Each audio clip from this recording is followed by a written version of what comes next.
I look back to teenage Cam and I go, shit, that was hard to just be okay with, I guess, how your body looked in togs and things like that.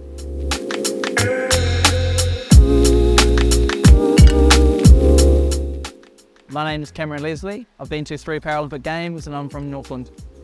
I've had a long career in swimming. I started back in '06, first world champs in Durban, South Africa as a really fresh 16-year-old. Yeah, been a long career, 3 Paralympic Games, and yeah, I guess the whole journey started in '06 and I got beat at my first world champs, got absolutely ass handed to me, and wanted to quit, was a sore loser. Luckily I had a supportive mum who sort of encouraged me, and dad as well, encouraged me to stick around for another year, 18 months and see how it'd go in terms of trying out for Beijing Paralympics. And yeah, I guess the rest is history. I did some really good improvements in that time and managed to qualify, and yeah, surprised myself, my coach, family, everyone really. It's not expected any of it. Like, it's hard because a sport like swimming, you're all out on show. There's not much being hidden by togs and stuff like that, and I guess having a disability on top of having a body shape that didn't really fit the norm was really hard and confronting. But I guess since we're seeing past your disability is so important, and why the water became such a vehicle for me, it was a real level up. I had skinny friends who I would beat in the water, and that made me feel real good about myself and good about my body, even though I only have half of it. And I think that whole body image side of things still sticks with me even now. Into my 30s, been swimming competitively for years. You still get your kid off behind the blocks and can't help but feel a little bit self-conscious at times, and it's not that I have a bad diet, it's just my body and the way I use it is so different to a non-disabled person, and I've really had to come to peace with that.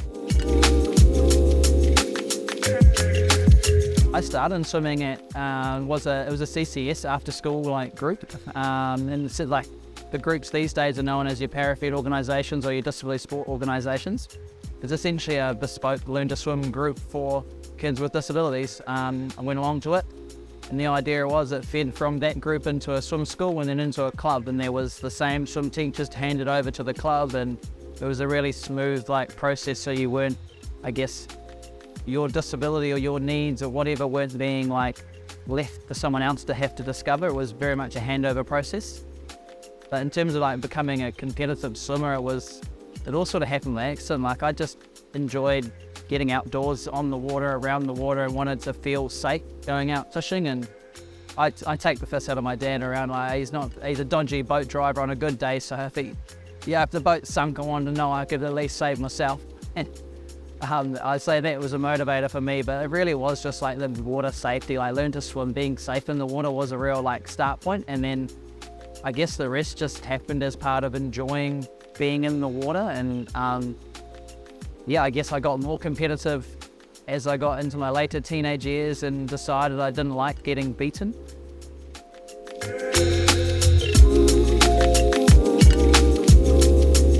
When I got involved in the World Para Swimming side of things and international events, and even the junior level stuff I went to, it really, I guess, normalised disability. You felt part of something, but also you weren't the only disabled kid. And when you rewind back to the 2000s, we didn't have the number of para swimmers coming through we did, so you were very much outside the norm. There wasn't a few heats of you or anything like that. And I think going to those events, I guess, made me feel better about, I guess, you're getting a fair race.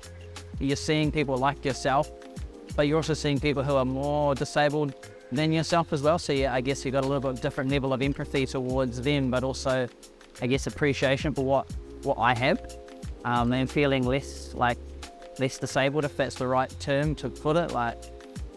And even the way someone's body looks, if they were scarred up or whatever it might be, or had different looking limbs to me, it was really fascinating for me and how it made me feel about my body, but also the way that I would, I guess, have empathy towards them and try and not, I guess, make them feel different or stare at them or whatever, like, or ask questions, because I always found like asking questions was a real, like, I guess it's a positive way to talk about disability. Like, it's just curiosity. It's not picking at you. It's just, man, I'm real curious. Like, can you tell me about your prosthetics or whatever? I don't know if there's pressure on like us high performance like paraswimmers to always succeed, but I think particularly for some, like that, I guess, expectation happens. Like me and Soph been around for ages, we're still going pretty well now. And if you don't win, it is real like, oh my gosh, what happened? And it's actually, well, both of, like, we're at different life stages, and, you know, for me, a silver might be a gold medal and people don't know that, but like, I think us having been so successful has really paved the way for, like, you know, para swimmers to become household names and to really grow the profile of disability sport. And like, it is really cool when people come in and they look up to the likes of myself and Soph, and like, I don't think anything of it because I'm just swimming. Like, I'm just doing what I enjoy. But if they want to look up to me and chase that, that's cool. That's on them. If they see something that resonates with them, like, you know, credit to them, go for it. Like, I'm just gonna be me at the end of the day.